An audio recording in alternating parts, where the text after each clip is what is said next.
Hello, huddlers. We all know that pipeline, revenue, cost per acquisition, and lifetime value are important metrics because your PE firms and your VC firms will never let you forget that.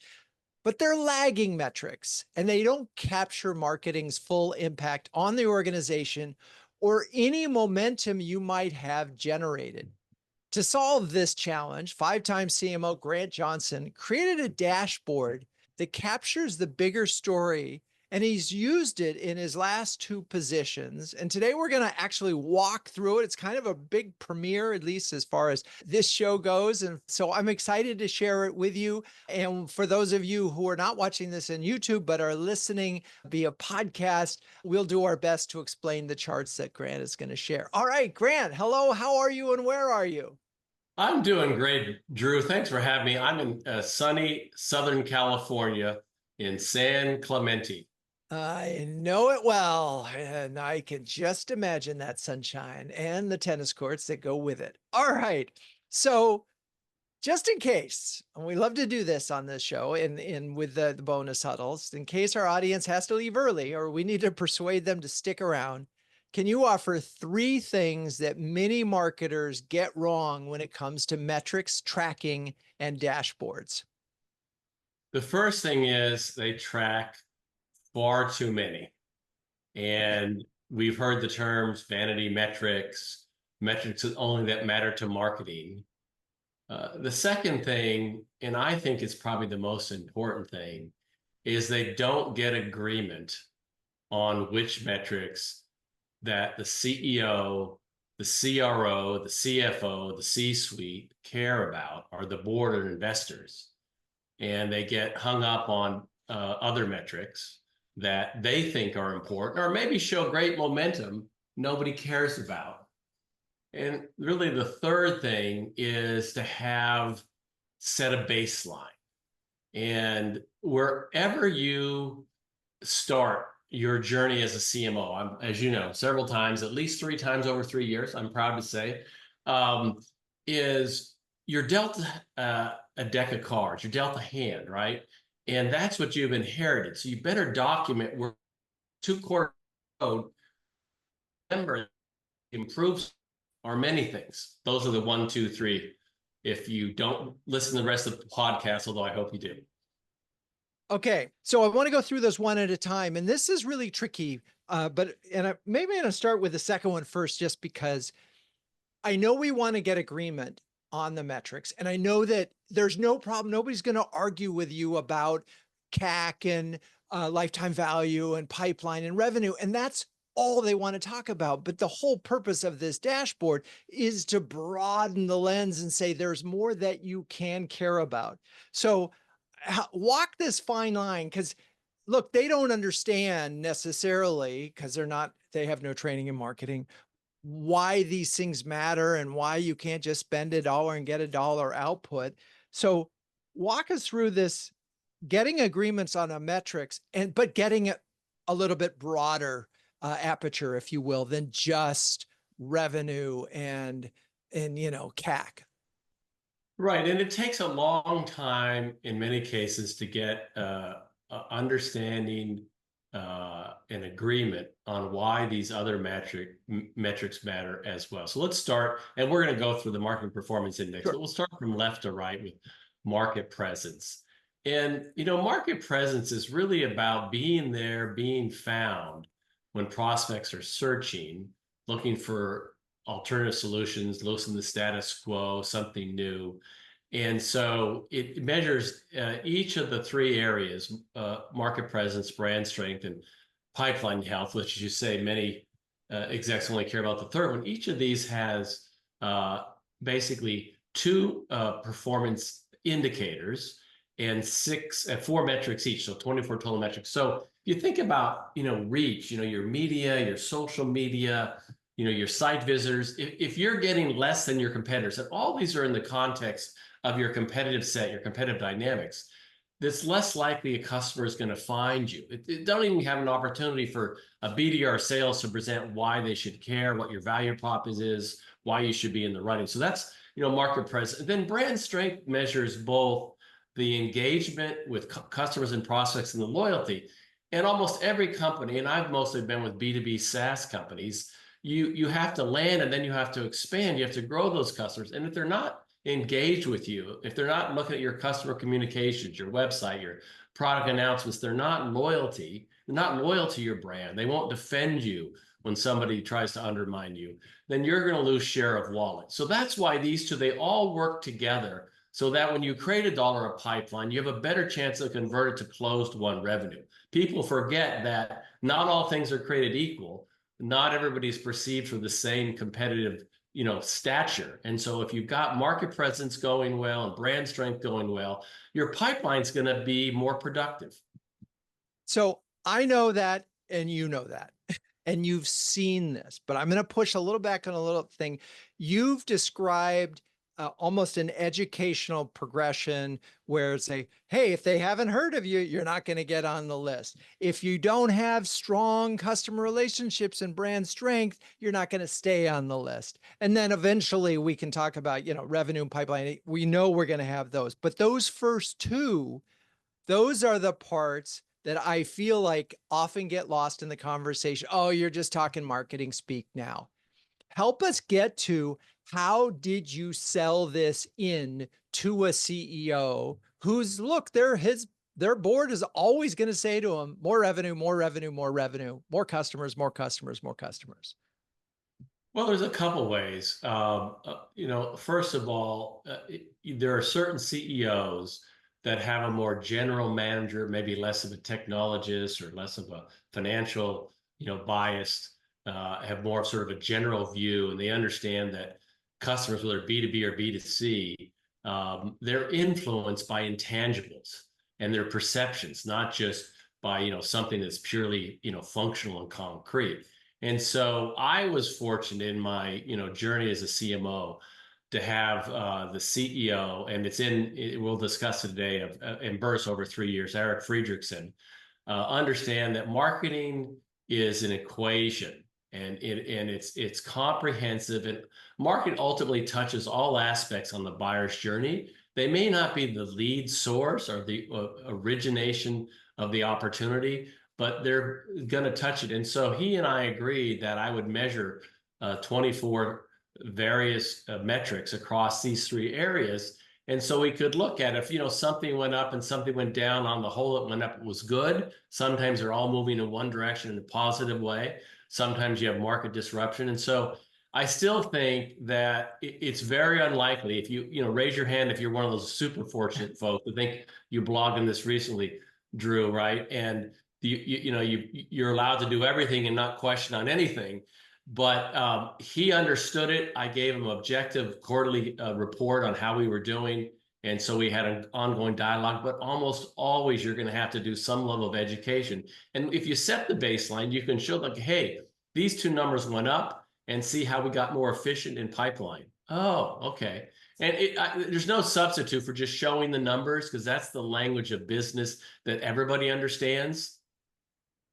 So, all right. So the article, the post you're referring to is my tongue in cheek. There ought to be a list of the luckiest CMOs in the world, because what you're basically saying is, if you are fortunate to have a CEO who can think that there is an equation, that this is not a spend a dollar, get a customer world, then you are likely to be able to sell this broader framework of measurement. So I'm going to go back to so we've covered basically baseline and agreement. So just before we get to the chart and in the index, you talk about too many metrics, and you've narrowed it down to 24. But what I like about your index is that it's really, you could ladder up to 3 buckets and 2 KPIs. So you could get it down to just 6 if you really wanted to. I think that's right. Because if you actually had to talk about 24 metrics to a board, they'd be going, what are you doing? Well, or just 3. Like I've had a board say, like, how are we doing in analyst relations? Well, that influences, like they know who we are. Our brand strength helps us. Oh, we need to be the upper right. Of course you do. But your market presence, they look at your website. They look at they look at if you're at a Gartner event, for example. All these things influence the influencer. So you're right. I think you could reduce it to 3 metrics. But as I've said to others, and I've had a number of huddlers, thank you all, who tried this out, and anybody can try it out. We'll talk later about that. Is what matters. Like there may be 5, there may be 15. You need to get agreement on what matters. You can measure anything you want. I had 100 at my last company, but I didn't report on more than just a couple, right? So that's exactly right, Drew. So, and I think that's right. So the important thing about this, which we go and let's, I think I'm going to ask you to share the screen, if you could, and let's put up the index so we can talk about it, and where the variables are, but what's important in this dashboard. We'll call it that for the moment. Yeah, that sounds good. Let's see if technology wants to be our friend today. All right. And there it is. And if you want to just go into slideshow mode, yeah, let's see if you can do that. All right, can you see it now? I can see it now. Oh, yep, there we go. It's still got the one thing on the side, but that's cool. All right. So hopefully, those of you watching this, so what we're seeing is the marketing performance index and the 3 big broad buckets that Grant talked about: market presence, brand strength, pipeline health. And then underneath, so let's do it one at a time. Let's go back to market presence. And what are we really resolving here? I see some copy under market presence, but what are we actually measuring? Well, customers are exploring, and just out of intellectual curiosity, they've got a problem that they need to solve. They're trying to see, hey, is there a better solution than the one I adopted 2-3 years ago? And so I just picked these 4 because I think, as you mentioned at the outset, Drew, that they're more directional as to how well you're doing compared to, like, earned media and social media don't exist in a vacuum. You either get coverage over your competitors or you don't. You either are building followership engagement or not. You either have a dynamic site, or you're lagging with your competitors. And the same thing with events. Events reach is really about, in your industry, there may be 5, 10, 15 events that most of the customers and prospects go to. Are you there? Like I've had what I call intercept marketing. They didn't know we existed. We hadn't invested in our brand, but they saw our, tagline. They saw our value prop. They talked to somebody at the show floor and said, hey, you know what, you might be someone I should consider. So that's the market presence reach. Then share is, it's related to that. It's really about, okay, let's measure your share of voice in the media. Let's measure, what percentage you have on indirect sales, what sort of search you're getting with SEO, or with your names. Some companies do well with SEO because they've got like a dedicated person, but nobody knows their brand. So stop for 1 second, because Yeah. I want to stay on reach for a moment.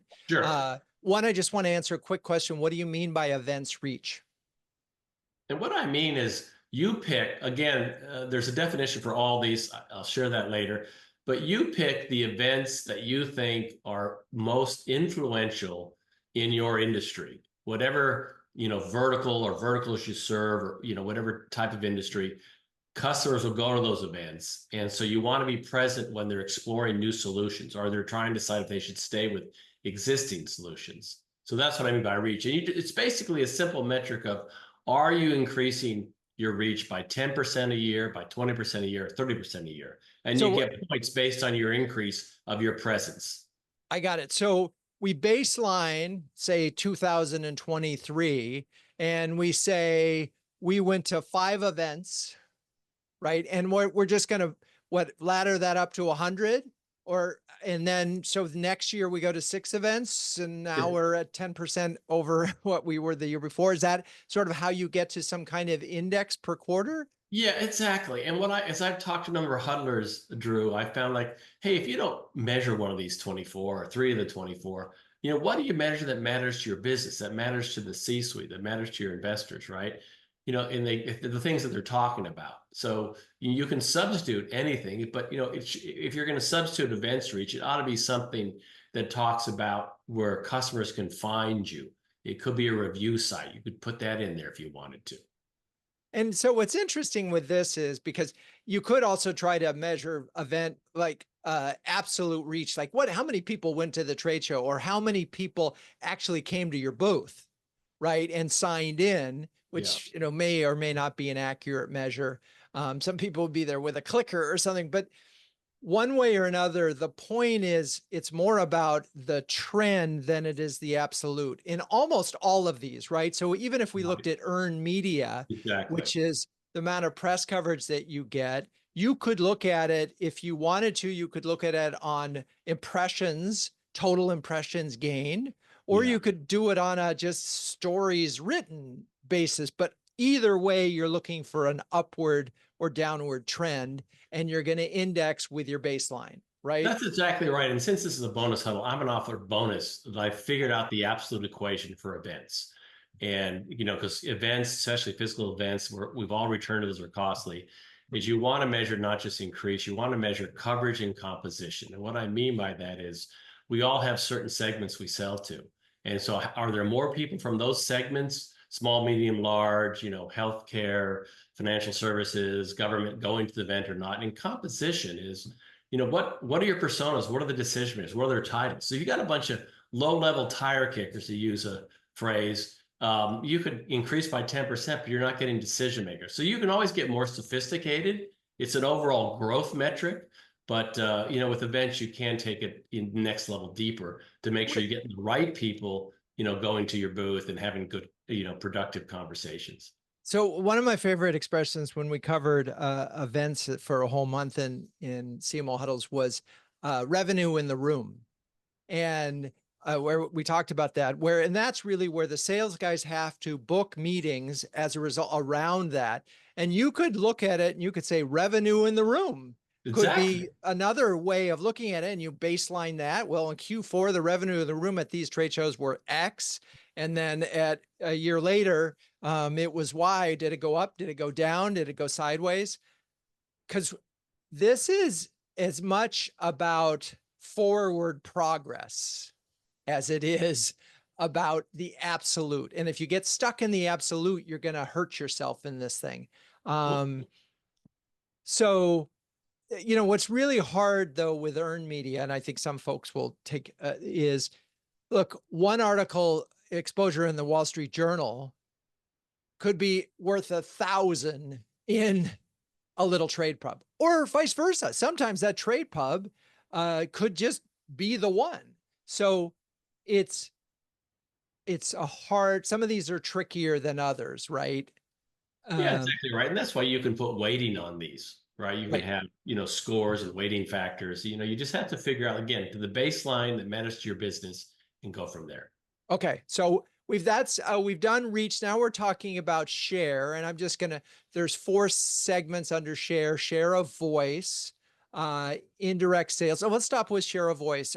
Do we have to have a meltwater or muck rack to measure that share of voice, or Ideally, if you have automated measurement systems, it's better, but you can count them up, right?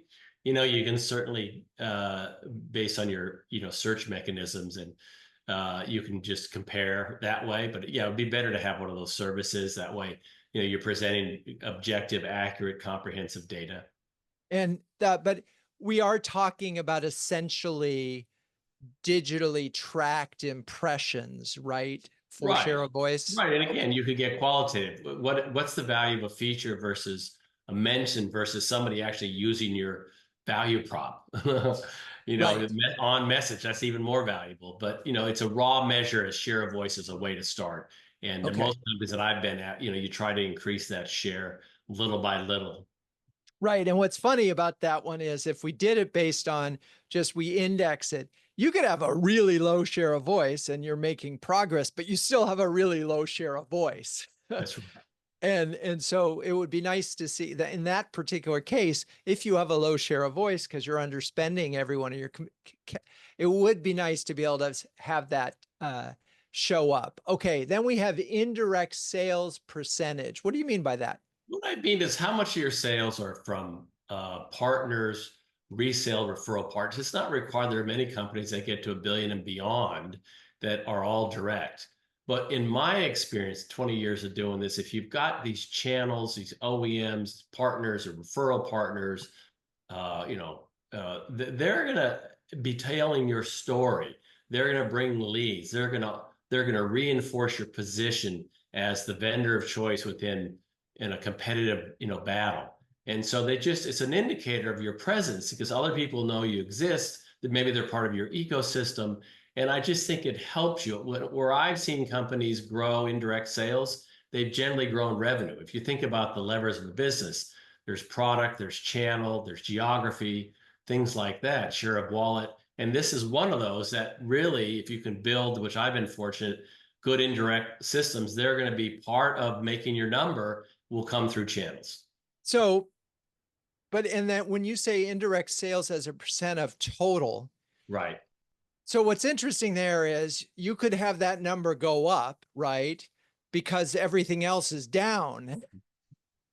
So how does that work? Well, look, there's always going to be something that you have to look in the context of all the metrics, right? You could have that go up, but if you look across the board, your NPS is going down because you cut customer support by 30%, and it's taking you 2 days to mean time to resolution for a ticket, so your customer sat goes down, right? And you're losing more customers, or so these other factors, that's why you look at whatever you feel that is the cohesive set. For me, it's these 24. And if that's going up, but nothing else is going down, you'll probably be surprised if your overall revenue, bookings and revenue are going up, something's driving it there, right? And this helps you figure out the complementary factors. And I think this is one of those that has an outsized impact. If you're 10% indirect and you go to 40% indirect, your share of the potential market you can get to is probably going to be bigger. Right. Okay. Unbranded search, that's just people typing in your name or your cat. They're typing in the problem they're trying to solve, order to cash. They're trying to solve, don't get hacked. And then branded is the name you use for your product. You could use a descriptive term or you could have a proprietary term. Right. But it's just a couple of different ways of seeing how people, what they know about you and how often you show up.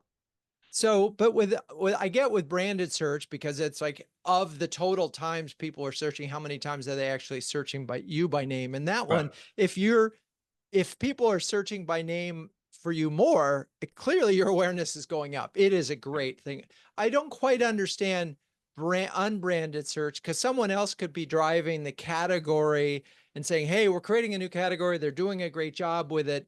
And you're not getting any of that because it's all associated with their brand. How does that one work? Yeah, so I've used Google Analytics or something similar, to where if SEO, if you've optimized your web properly, your web pages, your landing pages, your key terms, and those are the terms that are looking to solve the problem, optimize cash flow, reduce, and then they come to your website, it will show up on your search reporting that you got an unbranded search.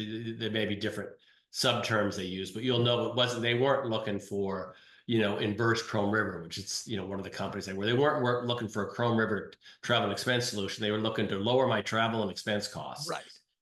So we're really talking about keywords owns and keywords. Exactly. And you define those keywords that you track. I got it. Right. Yeah, so exactly. There might be 30 keywords in the category that really matter. You rank in the top 5 for 3 of them today, but if you get 8 of them tomorrow, you've made headway. I get it. Okay. All right. So you've created some sort of number for each of those. And at the end of the, say, reach one, you have a score for reach, right? Mm-hmm. And that adds up. And then you have a score for share. And on the chart we're looking for, we see that in this particular case, it needs improvement on reach, but you're doing great on share. No, this is actually, I'm going to show you after this. This was just trying to lay out on one page. This was not scored. This is saying this is 3. That's why those are all blue. You can either be needs improvement, you're below 60, you're 70 to 89 good, you're over 90 or nay. Got it. Right. Okay, we'll get to that in a second. So so let's move on to brand strength. And what are we really measuring when it comes to brand strength? Not specifically, but in a general basis. What are we covering? Well, I've put into 2 parts: engagement and loyalty. And engagement is both for prospects and customers, but it's generally even more important with prospects. So, your social media, I use the example, one company could have 10,000 followers, which I've been there. Another could have 50. And the company with 50,000 followers has less than one engagement. The company Right. with 10 has like 9. Like they love that they're relevant, they're meaningful, they speak to that particular prospect customer segment. And so engagement is something you can track, and it shows whether you're gaining momentum or you're losing it, right? So that's engagement. There's events that you do, customer roundtables or regional events. Community, I've talked to a number of huddlers where they don't have an online community, but maybe it's their customer advisory council. You know, they just try to see, hey, is that growing, or are we getting more fans, more influencers? Are we building a following, right? And then third party event is that's really like where else you're going to go. You can go to whatever your industry, whoever runs those events, or like the main analyst events. And again, that just shows, you know, how you're doing there. So that's engagement. Okay. I want to make sure that, so social media, we're tracking or some form. Again, it depends on the brand and so forth, but it could be engagement per post. It could be, I'm not sure if you settled on a specific social media. I just do month over month overall engagement. You set your baseline. Okay. You do 5 posts or you do 4 posts. What's your total engagement on those posts? Got it. Got it. And then we've got owned events, that people showing up and so forth. Hopefully your owned event budget didn't get cut, because that's not going to be good, but you'll see it there. Okay.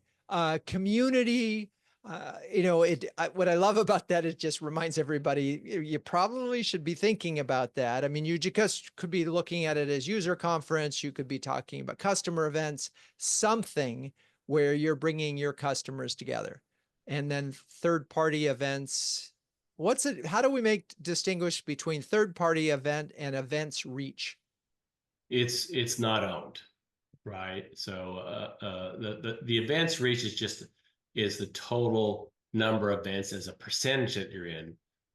Percentage. The third party's event is what's the total reach of all those those audiences, right? So if you go to like some little conference, tabletop I used to do in cybersecurity, you get 100 people, or Right. you go to Black Hat, you get 100,000 people. So that's more of a quantitative measure. Got it. Okay.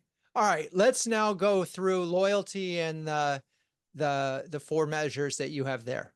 Yeah, these actually are unique in the market performance index, is that I'm not defining these. These are have been defined for decades, certainly at least 2 decades for SaaS. But so net performance, if you're below 30, you're underperforming. 30 to 70, you're good performance. Over 70 is world class. NPS has been around a long time. They define it. CSAT, same thing. CSAT, if you're above 90, it's good. If you're below 90, it's average. You're below 70 or so forth, you're in trouble. Gross retention is basically of 100 customers, how many do you retain year over year? And net retention is what's the net retention dollar. That's CFO partners of ours love this. Is like, even if you only retain 95%, which by the way is good, if you grow each customer 10%, you're actually at 105%. You have the 95 plus they're at 110%. You add that to the 95, you get to 105. So, again, some companies they're not SaaS, maybe they're on premise, or maybe they just don't track it that way. You can substitute other loyalty measures, but if you're getting more of your customers' wallet, that's a good thing. Right. And I mean, I have such a problem with the NPS because it is such a moment in time measure. It's like, if you just talk to customer service and you had a good resolution, you'll give a high score. If you're about to call them, you'll give a low score, and you won't really know what the issue is. So Well, you won't know, but I think just like anything else, if you start looking at it quarter over quarter, month over month, year over year, there'll be causality as to why did this go down or why did it go up, right? You can figure that part out. You're right. Point in time metrics are crazy to make judgments on. Right. Okay.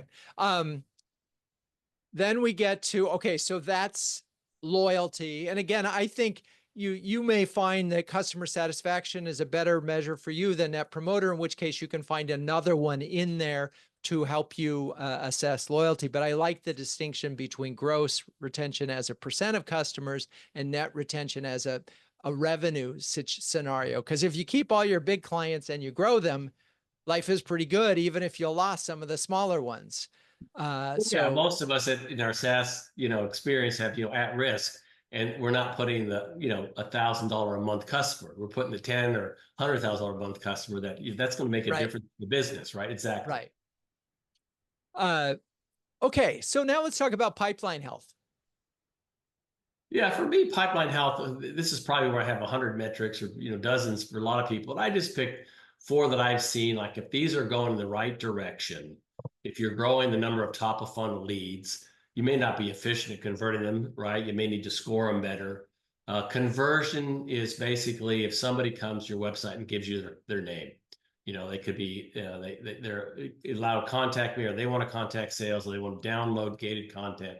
But I was talking to Brian Law in our group here, and we all know Brian at Zoom Info, and he said, "Hey, for me, it's like they do the demo, right? Or somebody else, it might be the trial. You decide what's the most important conversion that shows you're getting to opportunities, right? It's the path to opportunities, only the path to close one business. Pipeline multiple it's going to vary by every business. I've generally found in 20 years of mostly enterprise mid-market sales is you got to have 3 to 4x. If you're above 5, it's easy. If you're below 2, it's going to be hard. I know some companies where they're not even a 2x, and every quarter they're struggling because if you think about a 2x, sales has to win almost 50% of the deals, Right. right? And then But ROI is however your CEO or board wants to measure ROI. You could measure it on an absolute basis of all dollars, marketing, people, programs, and tech stack. How much revenue does it produce? I actually love the subcategory of ROI of program dollar, meaning that I've already covered ROI for the overall team and technology.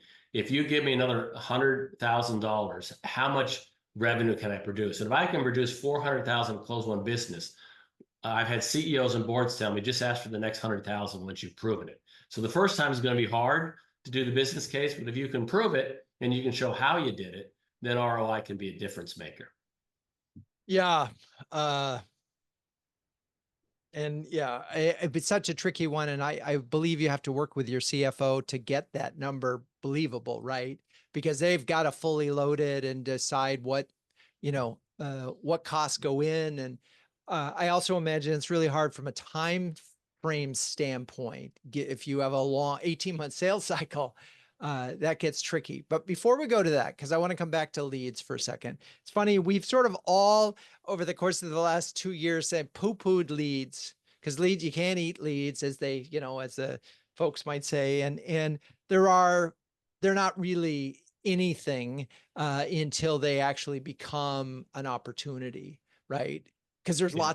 lots of ways that drive beefing up your lead number and then watching your conversion numbers just tank because they're not really leads. They're just people who might be in the market 5 years from now.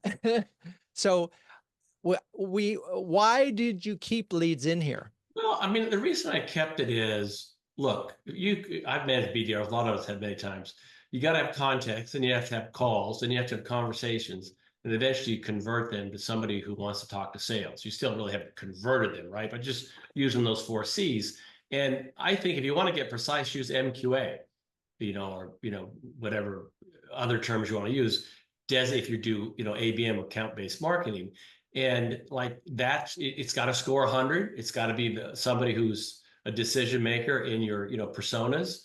And then that's a lead. It's not just somebody responded or they opened an email. You have to Right. determine leads where it's going to be meaningful to your business. And for me, I've looked at it as of qualified leads. I get a very good conversion if you see them right under progression, Right. MQL, SQL. If they don't make it to MQL, maybe you just put MQL in there. You have to decide what lead Right. is meaningful. But if you don't get top of funnel growth, I don't care how efficient you get. You can't just get efficient and grow. You can't cut your way to growth. You've got to ultimately grow the total pie. Wait, you can't cut your way to growth? Well, don't tell PE that. Yeah, exactly. We've had that conversation before. Okay, so I guess I appreciate the fact that that could be MQLs, and what I also appreciate the fact is, and this is I think really important, is you're not leaving that one to just stand out there on its own, because Exactly. you are immediately going from, on the next column you show MQL to SQL, which is really important, and you're also showing MQL to conversion, which is really important. So And you can't get to either of those without, as you said, there's got to be somebody who's actually talked to somebody who said, yeah, I'm interested.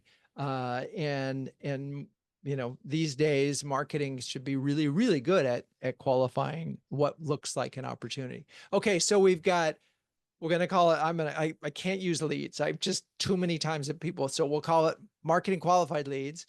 Then we have conversion. And what we're talking about conversion there is that they actually became a customer. They Well, signed no, a deal.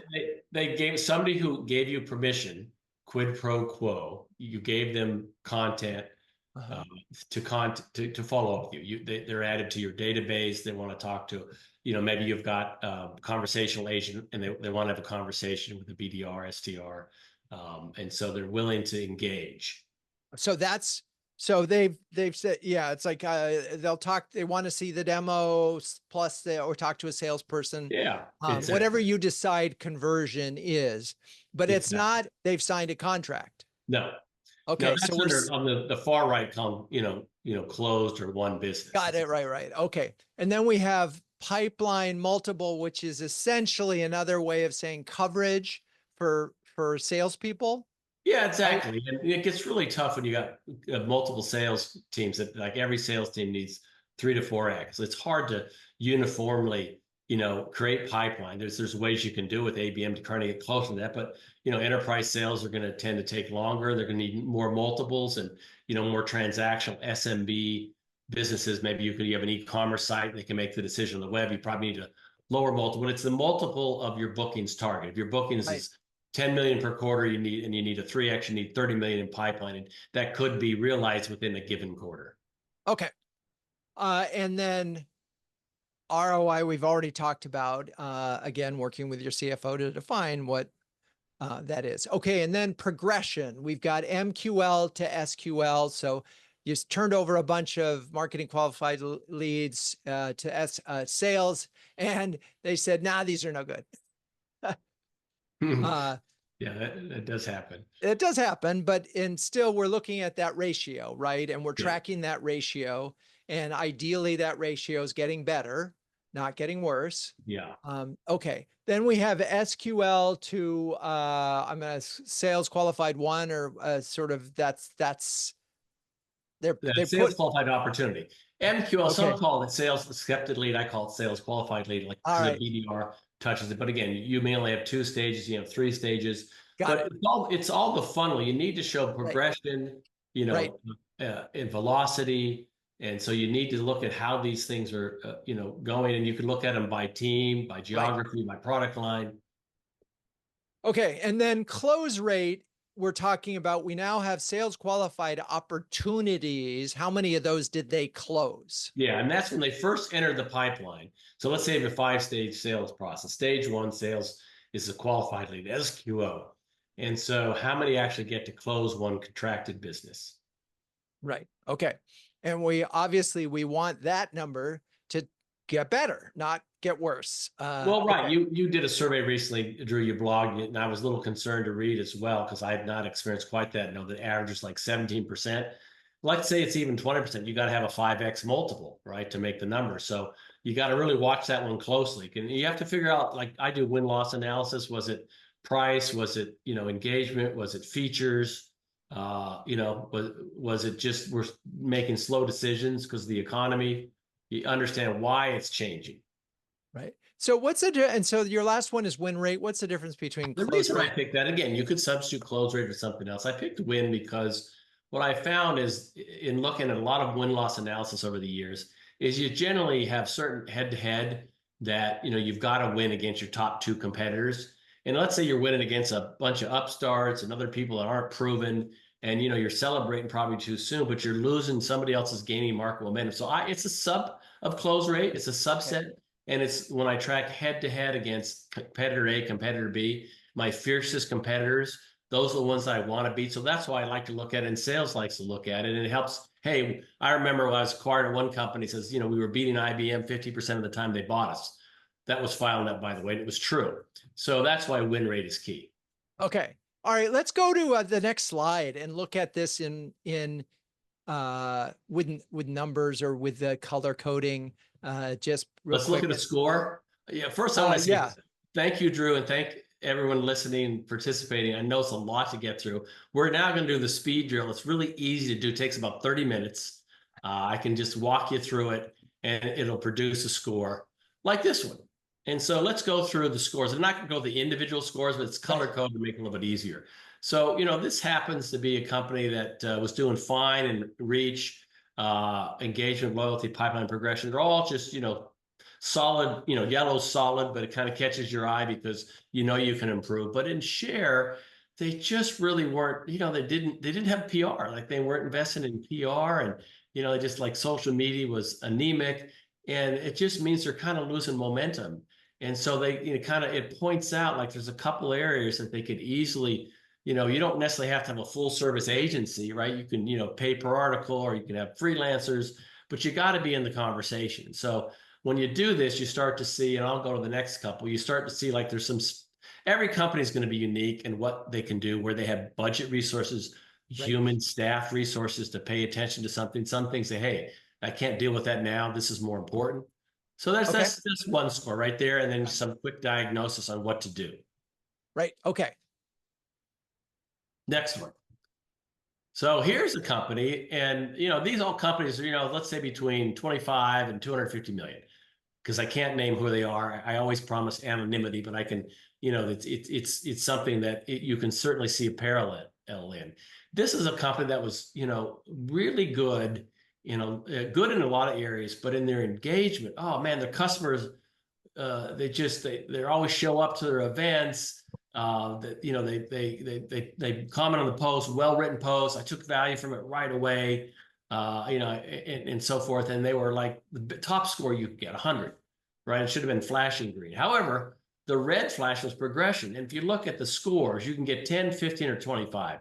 If you're listening, it's just how do you get to 100, right? I won't do the math in my head, but trust me, the best you can get is 100. And so, if you look at what they were doing in their MQL to SQL, that first number of 10, they just, maybe they're not qualifying. Maybe they're going too wide of a net. Maybe they need to do what it's called the happy path. Who progressed from MQL to SQL, SQO to 1, and why, and what period of time, and what do we do? You can look at the buyer's journey. What touches? How many touches do we have, right? And so, and their win rate was terrible too. It was like 14%. And so these are some of the things that they can do to try to bring their win rate up. Certainly, that's why partly, you're going to have enough at bats, but they've got to do better progressing to get more. Otherwise, they're going to have to build, 8X, which is, I don't know who has the budget for that anymore. So right?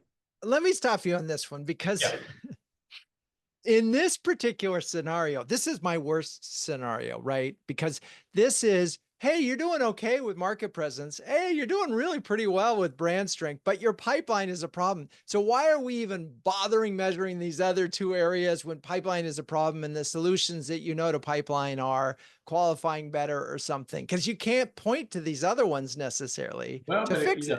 They could have had a 40 instead of a 50. I mean, it could be worse, right? It's not. My point is simply all eyes in the board and the C-suite and the CFO are always going to go to pipeline health first, right? Sure they will. And as marketers, what we're trying to say is there's a whole story here. There's a whole progression. And so what we're basically saying at this point in time is we're doing pretty well in market presence. We're doing really well in brand strength. Pipeline is a problem. So either we're selling to the wrong people, which means we're marketing to the wrong people, or our salespeople aren't very good, or our product pricing is a problem, or some other thing, right? Which again, it's not a marketing problem. In this case, it's somewhat of it's more of a sales problem. Exactly. It could be, the 80-20 rule. Only 20% of the sales folks are hitting the quota. The productive could be a sales discipline. I've been at companies where we determined when we had this number that we were, because of the desire to make quota, make the number, put points on the board, they were progressing from stage to stage too fast. So you just have to do the diagnostics and say, like, what do we correct? In this case, they probably, because the engagement and pipeline was healthy, to your point, Drew, they probably should narrow the set a little bit, because some of these, when you start looking at the opportunities which they closed and won, the ones they didn't, there are certain areas where they really didn't stand a chance, right? Maybe it's competitor C. They do fine against competitor A and B, but avoid competitor C, because they're locked into the financial services vertical. They've gotten 80 of the top 100, whatever, 70 of the top 100 AmLong, if they're in legal or something like that. So you're right. They're still going to over rotate on sales in this case. And there's some things marketing do, but in this case, progression really was a sales execution challenge. Okay. Which of course we all know that marketing doesn't win regardless. But the other thing I'm wondering about is, because these other areas are healthy, is it possible that in the moment of time, this was just a bad quarter, but in 2 quarters from now, things are going to be better? Yeah, exactly. Yeah, I've seen quarters made by, whales, and in every company I've been at, new products, suddenly they're adopting that one. And, there's no single factor. They're all interrelated. So as long as you're looking at enough, you can determine the reason why and what to correct about it. But yeah, this could have been, hey, it's a bad quarter. Okay, let's go to the next example. So what I thought I'd do here Sure.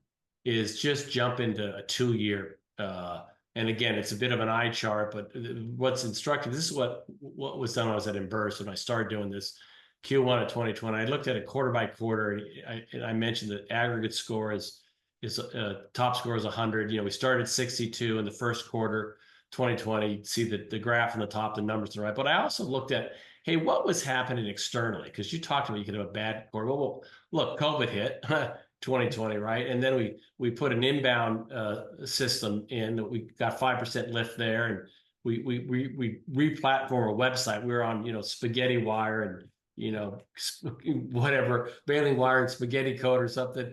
Then we finally implemented a cross-sell system.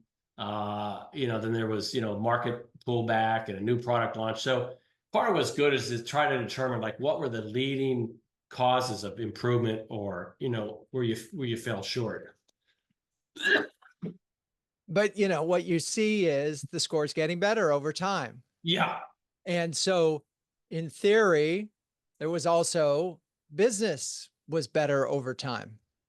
Yeah, and that's exactly right. Business was better over time. The company was doing better. I think most businesses try to improve across the board, and every function tries to say, hey, that's why you have QBRs and KPIs. And we were just executing better as a team, better as a company holistically. And so yeah, marketing was doing better, getting product faster. And so what would be interesting, and of course, obviously this marketing performance index includes some measure of sales, so it's not independent of them, but it would be interesting to just overlay sort of either both net new revenue and overall revenue on top of this thing, and to sort of to show either the lagging correlation or something, because it'd be really interesting. Ultimately, these numbers can't stand alone, right? You still are going to have to show that trend had an impact. That's exactly right. And I can tell you that in year 1 to year 2, I worked very closely with the head of install base cross-sell, the head of customer success, and my marketing team. All 3 of us, it was well orchestrated. We grew 100% year 1 to year 2 in cross-sell. We grew 50%. We would never have done that, even when we were all working hand in hand, if we didn't have the product innovation and higher product adoption, right? And products that worked well as advertised, if you will, right? And so it took all these things working together. It wasn't like some miracle marketing tactic or some silver bullet or some sales hero that made the entire year. They made one deal, but this was the cohesive set of cross-functional go-to-market team working together, product, sales, marketing, customer success, to get to that outcome. So, and I think if we sort of wrap this up, I mean, the thing that really it gives you, once you get buy-in that I'm going to track these things and you start to show this over time, it gives you something else to talk about rather than just revenue, right? And because it is this journey, they know it. And, I mean, you also shared at one point, the journey map that you did at least privately with me. And it was like, oh my God, look at all those touches. So I feel like this strengthens. So before we wrap up, I think it would be helpful just when it comes to creating a metrics dashboard, give us 2 do's and 1 don't. Well, the first thing to do is you've got to have measures that will stand up to scrutiny, right? That it's not like you're not making these numbers up. So, I had instrumented from Salesforce reports, which is the source of truth that most companies are there, is a Power BI dashboard you could do with Excel yourself. And so you go check the numbers. Like if you don't, I'm not making this up. So that's the first thing to do. The second thing is you have to get positive affirmation that these metrics matter or these metrics matter most. And those are the ones that you're going to communicate. You may still track the other ones. You still make changes. Nobody cares about your bounce rate or your time on site. Probably they care if search term doesn't show up on page 1, right? So you got to figure that. What you don't do is you don't read the audience. You don't ask for feedback. You don't talk to a board member before the board meeting and say, what do they want to hear, right? You don't review it with your CEO, right? And you also don't drive your team crazy. Don't just measure stuff because you can. Measure what you think is going to make a difference, because we all got a lot to do. Put Gen AI to work, do some of it for you. So, all right. I know you're still looking for some beta testers, right? Yeah, exactly. You just, reach me through the Huddles or Grant at CMOmentor.com.